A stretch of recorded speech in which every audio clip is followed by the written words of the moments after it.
All right. We are going to talk about Ayurveda today.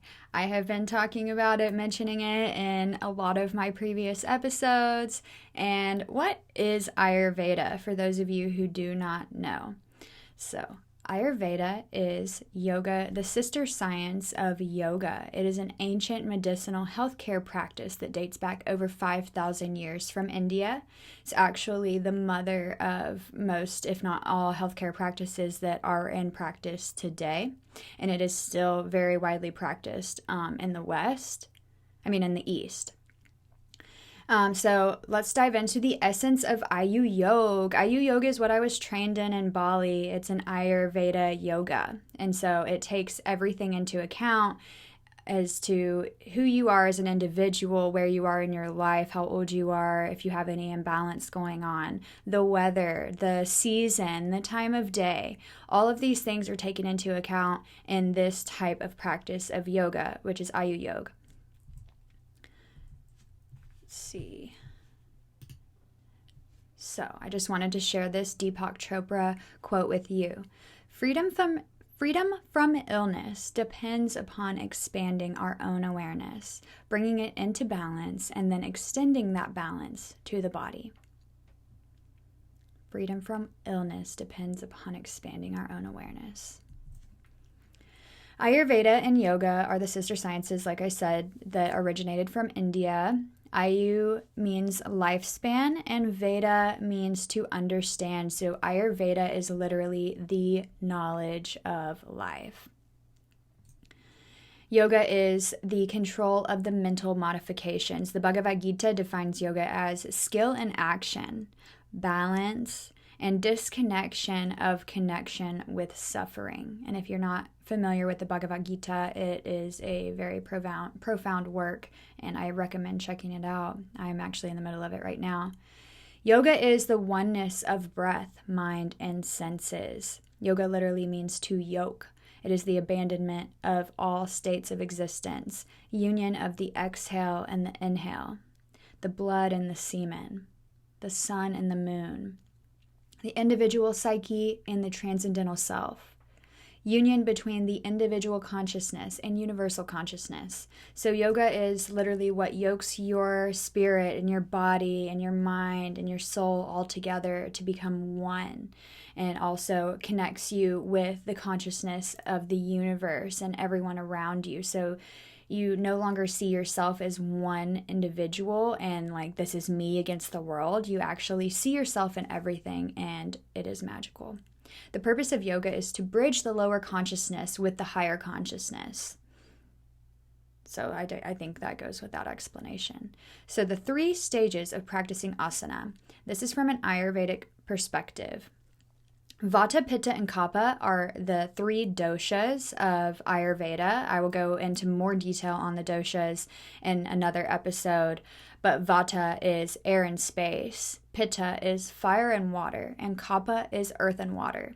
And so Vata, the stage of Vata and the practice of asana, which is the physical practice of doing the yoga poses, what you probably think of when you think of yoga is asana. So if you go to a yoga class and you're doing downward dog and, cobra pose and all of those poses, those are called asanas. And so the Vata part, which is the air and space, is the part of initiating the motion. So Vata is really good about like getting an idea and getting things going. So when you have the idea that you want to do yoga or you want to create something, that is your Vata. Pitta, the fire and water. It is the directed intention of action. So your sankalpa. So it's when you decide what your intention is for your practice or for any type of action that you're taking, which everything is a practice, right? Your sankalpa is when you set the intention in your mind of what you want the purpose of that practice or that action to be. And it's like shooting an arrow and then letting it go, and you trust that it will happen. And then the kapha, which is the earth and the water, it's more of a grounding element, right? So the pitta, so vata is very like ethereal, space, thinking, creativity, ideas. Pitta is the fire and water, so it's the intention of action, it's the taking of the action. And then kapha is committing and sustaining to completion. So the the groundedness of the earth with the water. It allows us to continue to sustain that action to completion.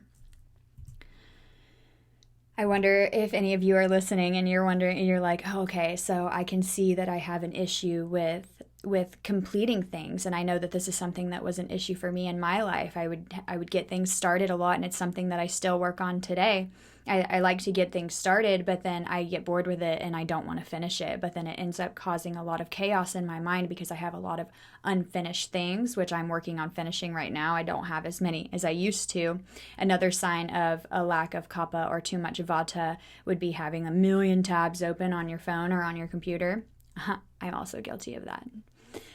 Okay, so sankalpa, let's dive into that just a little bit further. The definition of the sankalpa is the intention or the promise, the tool for making progress towards one's dharma. Your dharma is your soul's life purpose. So it's not necessarily a career that you might have. It's just the type of service or your purpose for coming to this planet. And it could be reflected in your career. And a lot of times that's where a lot of joy is found, is if you are able to merge your dharma with your career. And so it's, like I said, to shoot an arrow and trust that it will go where you send it. Mauna. So mauna is fasting from any and all stimuli, including food, speaking, and technology. Allowing space and consciousness for the higher self to come through to reveal, deal, and heal. So your diet not only consists of the food and drink that you are putting into your being, your diet also consists of what you say, the words and the songs and the sounds and the shows, everything that you bring into your being through your ears and through your eyes, everything that you're seeing. And also, obviously, technology. We are around technology 24/7 all the time, and we are picking up on all of those transmissions through the air when it comes for the Wi-Fi, and all of that stuff is affecting us on a daily basis. It's increasing our positive ions in our body, which positive sounds like a good thing, but in this case, positive ions are not a good thing. And it decreases our negative ions, right? So negative ions are what you feel when you go to the beach and you breathe in and you're like, oh, this is just amazing. I love this. And you can instantly feel that relaxation washing over you. Or, you walk outside and you walk on the grass. That's another way of absorbing the negative ions from Mama Gaia into your being. So it's really important to allow yourself to fast from the technology, from the Wi-Fi, going off grid, camping, being in nature, even just spending a day at the park, whatever it may be, and leaving your phone behind in the car, or, just taking a break. And your sadhana. So your sadhana is your devoted practice. This is the key to yoga.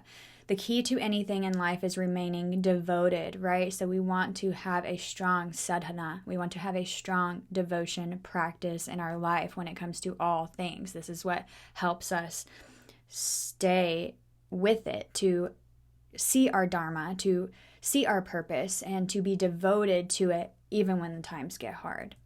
Because times always get hard, we know, right? Here's another quote for you from Ram Dass.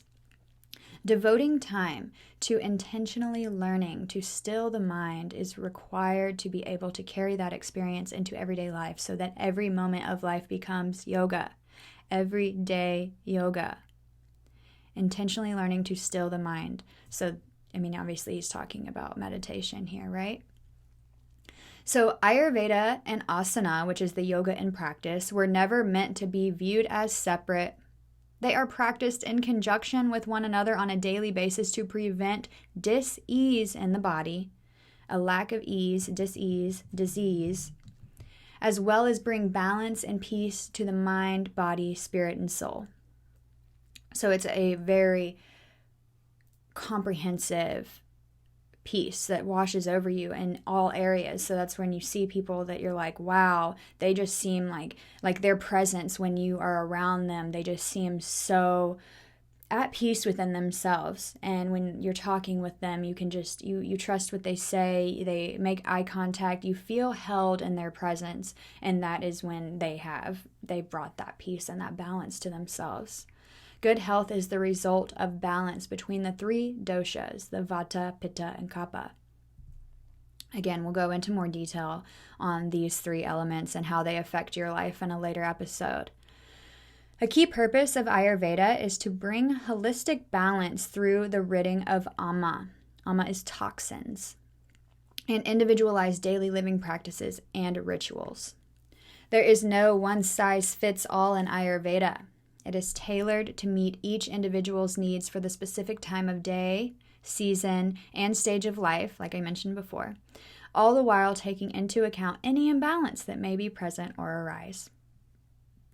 So when we go into more detail about the doshas, you'll be able to learn more about that and how to work with the doshas in your own life and what doshas may be prominent for you and which ones may be out of balance and how to bring those things back into balance. So Ashtanga of yoga, the 8 limbs of yoga.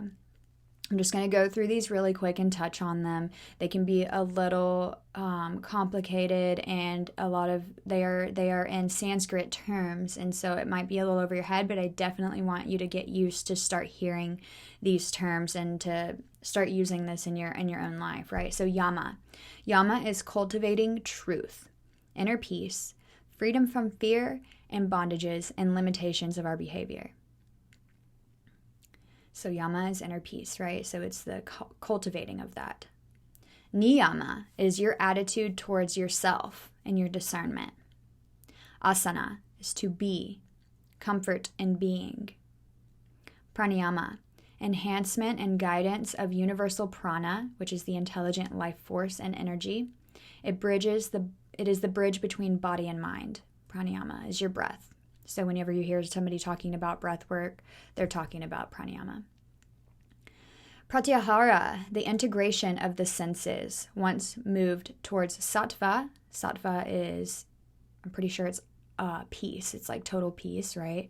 Sattva, the senses turn inward and the outer object becomes one with the inner object of the mind. So this is where you find a lot of peace within yourself. You no longer feel disconnected between your mind and your body.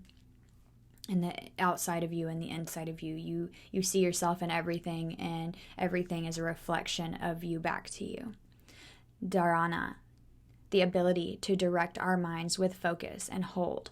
So it's concentration, right? This is the root of meditation, being able to hold, focus, and concentrate. That's the meditation we'll go into more, but I am a firm believer that meditation is not about just sitting and trying to quiet your mind, at least not at first. That might be what the monks do after years and years in the lifetime of training, but I think for just the average everyday woman who wants to practice meditation, it's more about learning how to disconnect from what's going on in your mind, because your mind is always racing, going, like we were talking earlier. All the stimuli from your diet, from your everything you're hearing, seeing, all of that sort of thing is coming in, and in order to meditate, it allows our mind to decompress so that we no longer have to have all of those things just spiraling around. We're able to take a back seat, let our mind get rid of all that stuff, come back to a place of peace and stillness where we can think clearly, So samadhi is complete integration and self-realization. Everybody is searching for samadhi, right? These 8 limbs are not yoga, but the tools of yoga, and not the only tools of yoga. Yoga is the act of life experienced from the consciousness of wholeness, unity, and clarity of the self. All things can become tools of yoga if you bring awareness and lead to self-realization. Derived from the Yoga Sutras, they do not imply judgment of behavior, rather guidance that if we choose certain behavior, we gain certain results.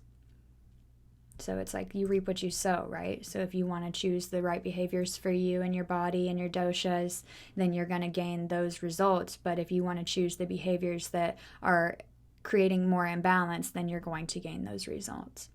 Care for the first 5 limbs can prevent disharmony and disease of the mind, body, and spirit, and emotions, and work with Ayurveda to do so. So eliminate the external causes of mental distraction. The doshas. We will touch on the doshas a little bit here. So the Vata dosha, ether and air, the energy of movement. It is associated with the sacral chakra, with the reproductive organs. It is the season of autumn, of the wind. Seasonal transitions. This is the time when your vata becomes more active, when the seasons are changing. It is between dawn and dusk, from the times of 2 to 6, both in the AM and the PM, and from the age of 54 and onward. So this is when you get into your older years, a lot of your vata becomes a lot more dominant. And it's associated with the colors brown, red, orange, and yellow.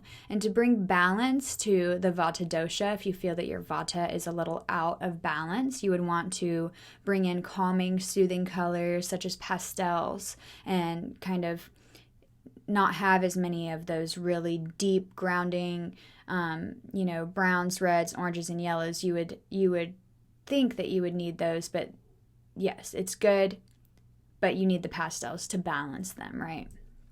So the Prakriti, Vata dosha Prakriti is creative. Prakriti is when you're in balance, okay? So it's creative, spontaneous, resilient, adaptable, flexible, and quick-minded. And Vikriti is imbalance. So it's when you experience anxiety, panic, chills, fear, shakiness, bloating, gas, poor circulation, insecurity, ungroundedness, right? And so the doshas are also associated with tastes. So when I talk about Ayurveda is comprehensive and incorporates everything with life, I am not kidding. Tastes. So the pacifying tastes for vata, which bring more balance, is sweet, sour, and salty. The aggravating taste for vata dosha is pungent, astringent, and bitter. So pungent, right, would be maybe like a ginger, like a fresh ginger. It's going to have that really strong, pungent flavor inside your mouth, right? Astringent. Astringent would be more like maybe when you bite the rind of a lemon or a lime, and it gives that like that dryness in your mouth. Or maybe if you eat a bite of a celery and it has that kind of dryness initially before you get the watery part, that's the astringent. And then bitter, obviously we know bitter is just the bitter flavor in the back of the mouth, right? And kriya. So your kriya, you want to have a slow and long, full yogic breath. So your kriyas are different breathing techniques that are going to bring the vata dosha into balance, or either increase vata dosha. It depends on what you're looking for, right? So by slowing and elongating and taking really full, deliberate breaths, and the full yogic breath is when you breathe fully deep into your abdomen, and then you inhale and fill the lungs, and then you exhale from the lungs and empty all the way back down to the abdomen, and focusing on breathing as slowly and making it last as long as possible. It's really going to help bring balance to your vata if you're feeling a little overwhelmed, especially in the mind. It also helps to bring anxiety down and stuff of that nature, because you're really focusing on calming.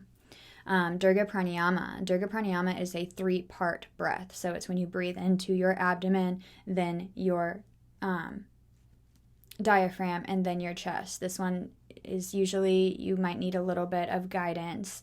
And then there are other ones, Nadi Shodhana, Brahmari, Ujjayi. These are all different types of breathing techniques that are in Sanskrit language, right? So Nadi Shodhana is alternate nostril breathing. Brahmari is the bumblebee breath. It's when you're using a humming sound up in your mind, and humming really helps to bring a calming sensation to the nervous system. So it's very good for vata dosha. And the gunas are the qualities. So the gunas of the vata dosha are dry. It's like not the elements, but yeah, like the qualities. So it's dry quality, a light quality, light as in not heavy. Cool, rough, subtle, mobile, it moves around, it's clear. Vata is just like the air and the wind. And then a mantra, or the sound that goes along with the vata dosha, is Ram. Ram, and Ram, R-A-M, represents divine protection. There are lots of other ones. It depends on what you're trying to achieve here. If you want to do Om for calming and focus, However, never just chant om over and over and over unless you want to be a monk in the mountains and have no life other than meditating. That's why they chant that. Humming, like I said, calms the nervous system. To do over and over, that's a very heating practice. Vata tends to be a little bit more cooling. And so if you're wanting to raise the heat in your body, a lot of people with the Vata dosha tend to have poor circulation, and they get really, really cold very easily, especially in their extremities. And they also tend to have a hard time digesting because that requires heat in the body. So general guidelines for balancing Vata dosha. Oh, really quick, earth sounds are excellent for Vata dosha, as well as the Tibetan singing bowls with the metal bowls, the brass bowls. They are amazing for grounding, right? So I always associate the brass Tibetan singing bowls with the lower chakras and the crystal bowls with the higher chakras. So general guidelines for balancing Vata dosha: keep warm, calm, and a regular routine. This is something that I really, really struggled with for a long time. I didn't realize how much it was harming me in my life. I did not have a regular routine. I just based my days off of whatever my work schedule was, which was not a set schedule. I would wake up anytime, go to bed anytime, eat anytime.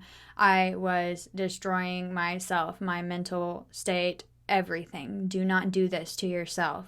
Be on a regular routine. At least wake up and go to sleep at the same times and eat at the same times. Please, please, please do this for yourself. You will thank yourself for helping yourself do these things, because it is so important. Avoid extreme cold and frozen and raw foods. So obviously, like increases like. You don't want to be putting a lot of cold on cold. It's just going to make more cold, right? So if you're wanting to increase your digestion and warm up, you're going to want to do what? Eat warming foods and spices, such as turmeric is a warming spice, cumin, ginger, cayenne. It just depends on what you're going for, right? And to get plenty of rest. Vata tends to try to overexert, because we see that, Pitta and Kapha tend to be able to hold their energy levels a little bit longer than Vata. Vata tends to get a lot of bursts of energy and then needs to recoup, and then get a burst of energy and needs to recoup. And it's okay. Honor yourself in that. There's no reason to try and force yourself to be something that you're not. And if you want to work towards being more energetic and being able to sustain your energy for longer, then that is definitely something that you can work towards by recognizing these doshas and how the gunas, the elements, the qualities affect, and you're able to bring into balance and bring more of those qualities into your being. All right, Pitta dosha. So Pitta dosha is fire and water, the energy of digestion and metabolism. It is associated with the spleen, the summer season, sunlight, between midday and midnight. It's the times from 10 to 2 a.m. and p.m. So from 10 to 2 a.m. and from 10 to 2 p.m. Or from 2 a.m. to 10 a.m. and then from 10 p.m. to 2 a.m. No, 10 a.m. to 2 p.m. Yes, 10 a.m. to 2 p.m. and 2 a.m. to 10 a.m. Okay, so then, I hope I said that right. 2 p.m., 10 p.m. to 2 a.m. Here we go. 10 p.m. to 2 a.m. and 10 a.m. to 2 p.m. Yes, that's right. Okay, guys. So sorry. Age of 11 to 53. So this is the majority of our life, and especially our adulthood.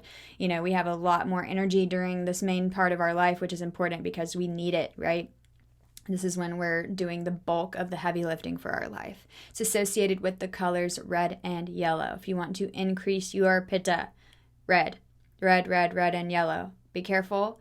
You will not only increase your pitta in your body, but in your mind as well, and probably your mind maybe first, because you are seeing all the red everywhere. Red can aggravate if you are not careful, so be careful.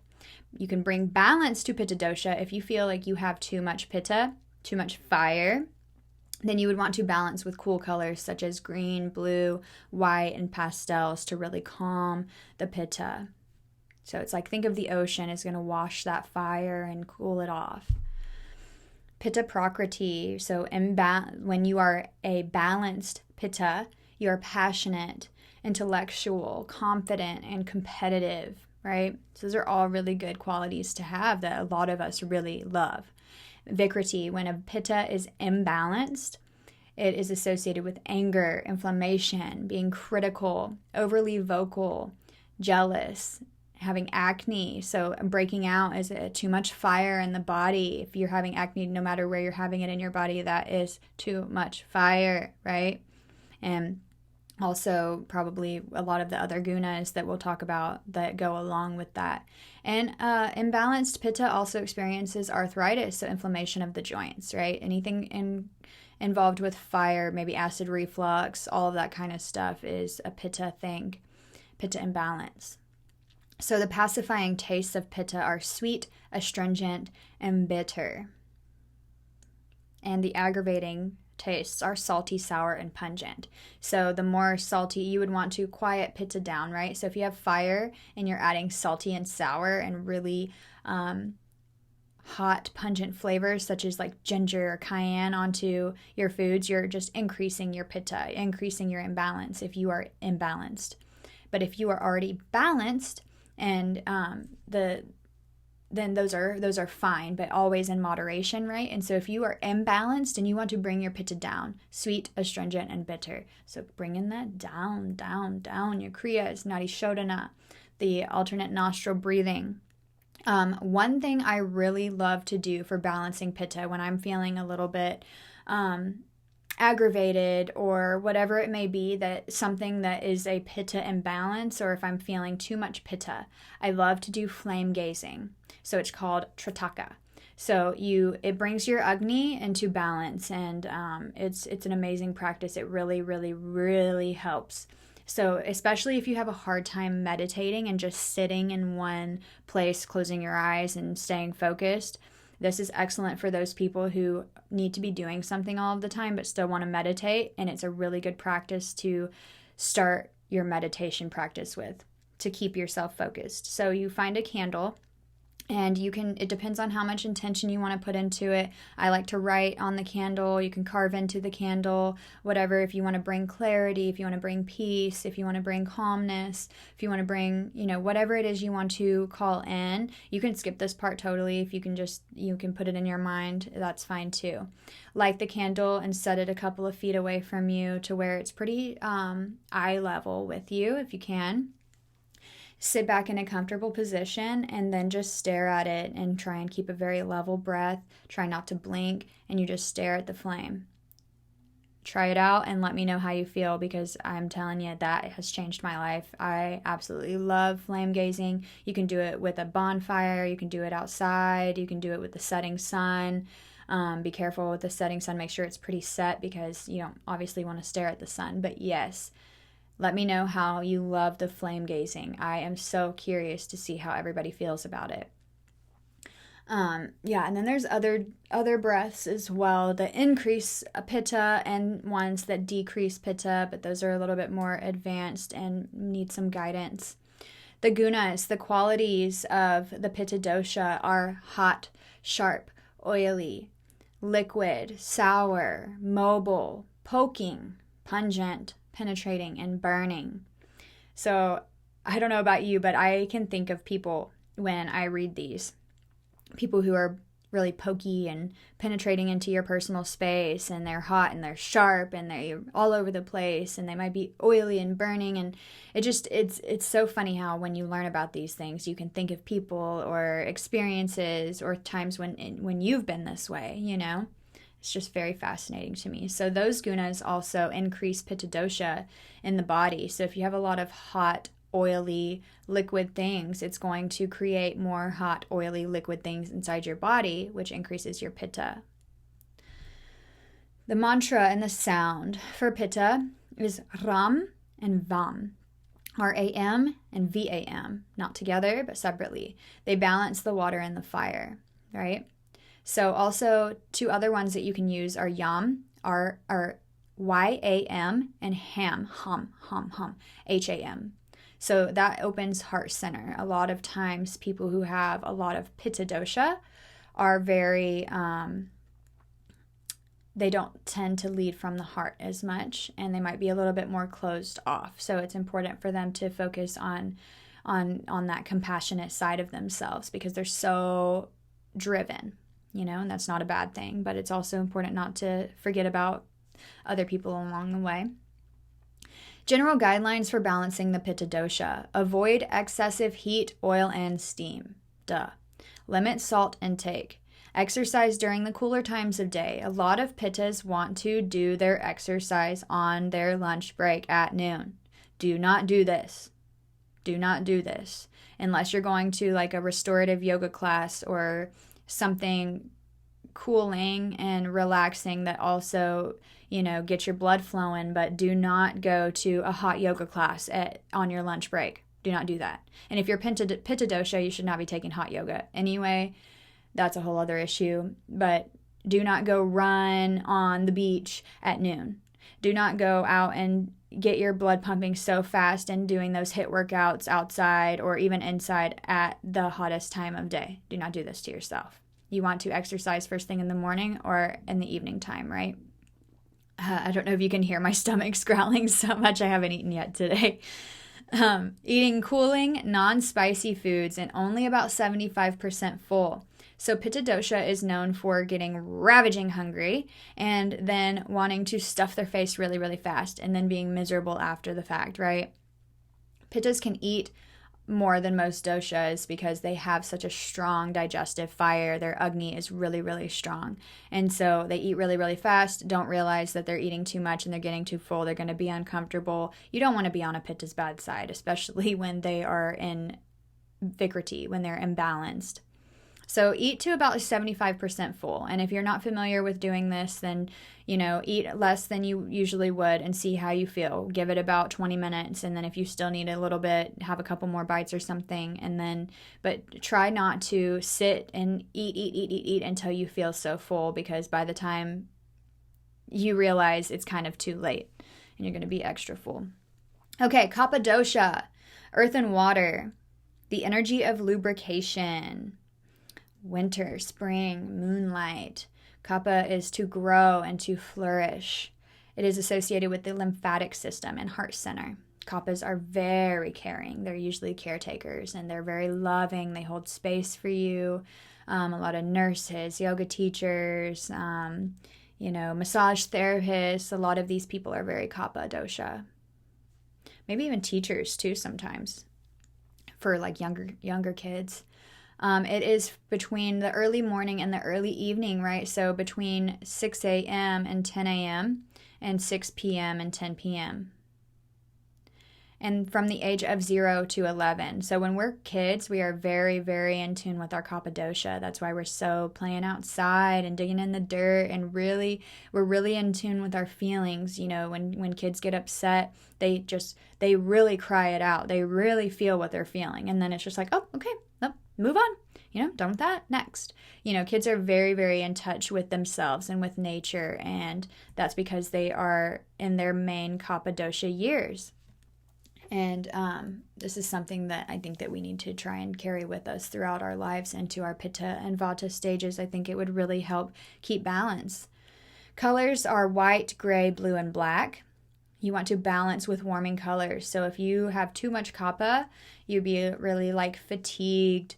You might not want to get out of bed, might not have much energy. You might feel really just tired, and you want to eat all the comfort foods that might not be the best for you, that are oily and soft and sweet and good, like cake. And Kaphas love them sweets, right? We want to be careful. We also want to be careful with surrounding with too much light, cooling, relaxing, calming colors. Kaphas are really good at making a home life really cozy and comforting and relaxing.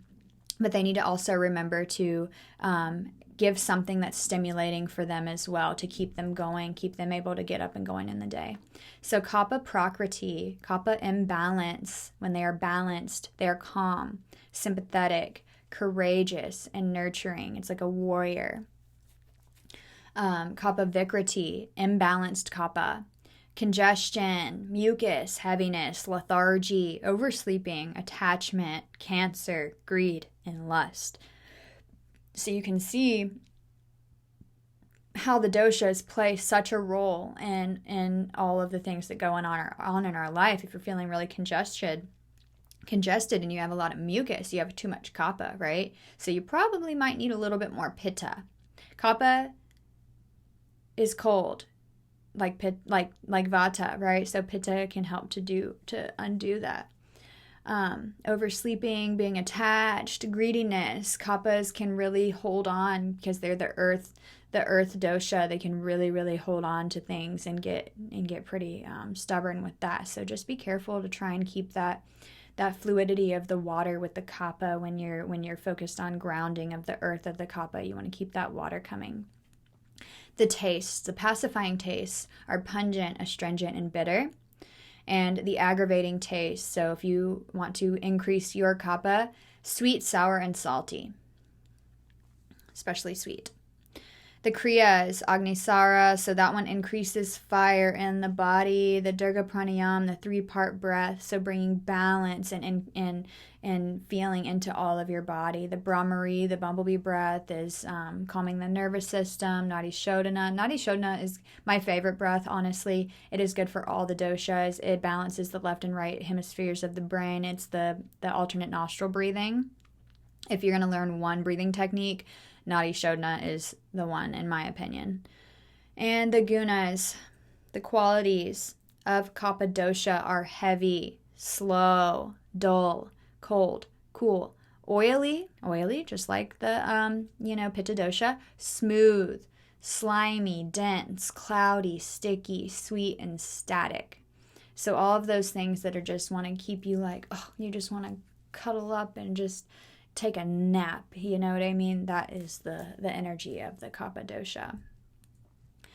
And, we have some sounds, ha, hum, ram, yam. The crystal bowls are really, really good for the kapha dosha because they get you out of your body. Kapha, so like how vata tends to be all in the head, kapha tends to be all in the body. And so vata needs to try and ground, so you would use the Tibetan brass bowls, and kapha needs to get a little bit more out of their body and into their mind so they can stimulate their ideas and their creativity, and that's going to be really good with the crystal bowl.